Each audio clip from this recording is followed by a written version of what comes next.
Hello everyone, my name is Kuai Wei. Today our group will present on leadership in action, focus on the case of Uniqlo. As many of you know, Uniqlo is a global fast fashion retailer that has become famous for its efficiency, standardization, and consistent customer service. But behind this success, leadership practice play a key role. Our presentation will look at how leadership styles affect employees' experience and performance, and what challenges might arise in a cross-culture context. In our case study, we focus on a leader, Japanese manager who used a highly structured and disciplined leadership style. However, this approach is often perceived as micromanaging. For example, employees are expected to follow fixed scripts, accept repeated corrections, and even work frequently over time. What lead Japanese view as commitment and professionalism can easily be misread by employees as excessive control. This reflects a deeper culture clash. Japanese expectation of loyalty and discipline often conflict with Australia's value of autonomy and work-life balance. As a result, we see clear symptoms such as low moral, frustration, and disengagement. Employees may comply with roles but show little initiative or ownership. The root cause lies in misaligning culture dimensions and the lack of psychological safety, which prevent staff from speaking up or contributing ideas. So the core question we want to raise is how can Uniqlo leaders secure genuine employees buy-in and motivation without sacrificing the high operational standards that define the brand? Hi, my name is Chuang. So first I will explain situational leadership. And this theory says a leader should change their style depending on the team's readiness, which means their competence and commitment. There are four styles: directing, coaching, supporting, and delegating. So now let's apply this to Uniqlo. Leader A is using the directing style, which is very strict and corrective. This works for beginners, but the Australian staff are already skilled, so what they really need is more autonomy and support. According to the model, coaching or supporting would be more suitable, and as a result, the mismatch makes staff feel micromanaged. And in the industry dialogue, managers also share that leaders should explain the why behind standard and coach staff instead of just correcting them. So next, I will explain the cross-cultural leadership. Cultural diversity can be a double-edged sword. It can bring innovation but also conflict if leaders do not adapt. Expectations also differ by country. In Japan, leaders are seen as process-driven. Discipline and even working overtime is a sign of dedication. In Australia, however, employees value autonomy, flexibility, and work life. When we apply this to Uniqlo, leader is Japanese style strict rules and constant correction. Overtime is normal in Japan. But in Australia, the same behavior are seen as micromanagement and poor balance. And importantly, the guest section confirmed that overtime culture may read in different. Therefore, leader I must adapt to keep the service standard but give staff more autonomy and communicate in a way that fits Australian culture. Solutions.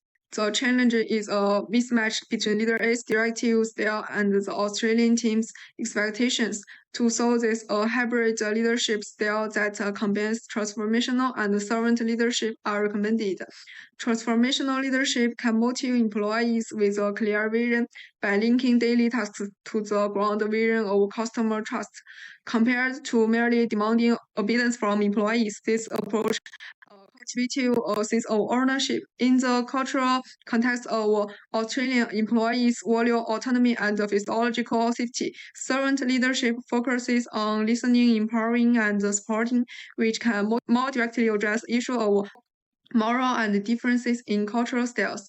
This approach transforms micromanagement into shared leadership, preserving Uniqlo's high service standards will motivate employees.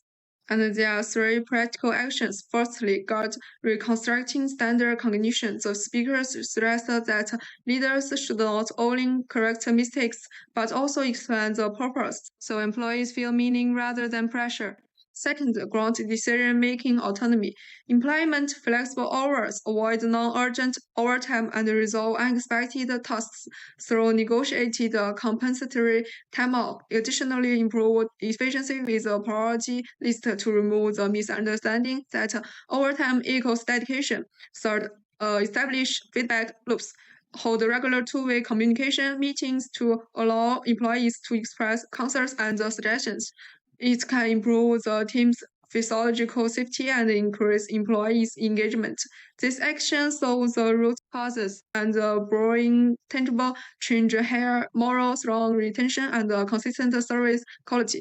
Employees will shift from passive obedience to active responsibility. Hi, I'm Han Yi. In the first three parts, we saw the problem, the theory, and the solution. Now I will share how this plan works over 90 days. In the first month, Lead A rewrites briefs into outcome-based standards, like grade within 5 seconds with warmth. Each shift starts with a short huddle, while baseline data on overtime, service, and engagement is collected. This builds trust. From day 30 to 31 to 60, peer trainers are appointed and roosters redesigned over time by 30%. This reflects situational leadership, moving from directing to supporting. By day 90, weekly huddles are routine, staff ideas are compiled into a service playbook, and audience ensure consistency. Leadership in action is only meaningful if results improve, so we track clear KPIs. As Novas reminds us, measure outcomes help align expectations and accountability. For customers, the goal is simple. Mystery shopper scores must stay above 90 to prove service quality is maintained. For employees, we aim to lift eNPS by 50 points and cut turnover by 20%, showing stronger motivation and retention. For balance, overtime is reduced by 30%, proving that high standards don't require constant late shifts. Productivity also rises by 10%, showing that quality and efficiency can work together. Finally, sustainability is measured by whether peer trainers can run weekly huddles without a manager. If these results are achieved, it shows Uniqlo has truly shifted from micromanagement to shared leadership step by step, with outcomes that make change real. Hi, I'm Jing Song. So, in fact, to make Uniqlo Australia stronger, leadership must evolve.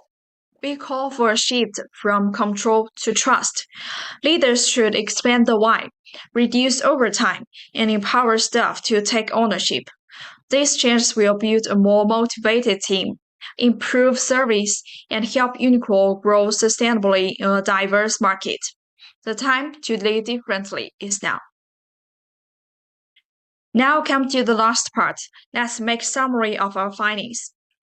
In this project, we analyzed Uniqlo Australia's leadership challenge, the mismatch between a directive Japanese leader and local staff who value autonomy.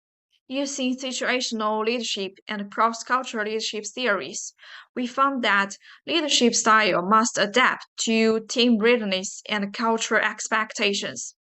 Our solution is a hybrid approach, combining transformational and servant leadership to expand the why, empower autonomy, and build feedback loops.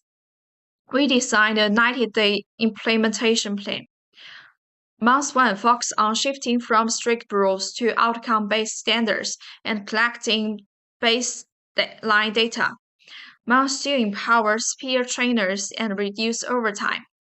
Month 3 builds weekly feedback habits and a local service playbook. This plan aims to improve moral engagement and service quality while maintaining Uniqlo's high standards.